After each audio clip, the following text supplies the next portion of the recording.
Alright, so I was out doing some pulls in the Cobra, enjoying a nice Saturday morning, and just wanted to make sure that the intercooler pump is running.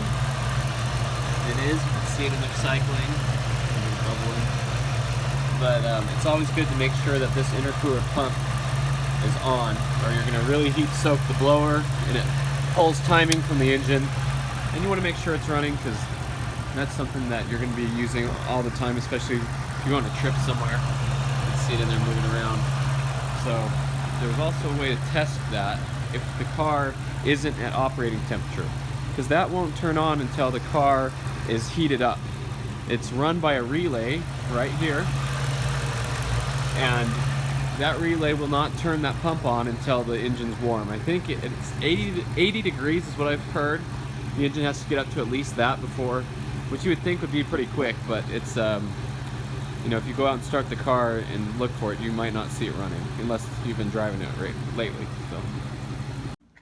And so this car's been sitting here. It's cold, hasn't been driven for a few days. And something you can do to test the intercooler pump and see if it's working is you can jump the relay, which what you do is you take off this box. I've already taken this off and pulled out this relay, okay? This is the relay that runs the pump.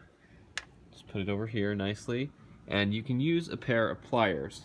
See, I've always used a wire, got a coat hanger, cut it up, tried to find, you know, a nice wire that would fit, but the guy who sold me this Cobra said, just take a pair of pliers and test it, which I thought was a great idea. It's insulated on your hand too. But anyway, so you just open those pliers up and you put them on the prongs where the relay goes, and you'll hear this pump kick on. So listen to this. Hear that? And then obviously you can't see the tank, but you can hear it in there cycling around, so you know that the pump's good.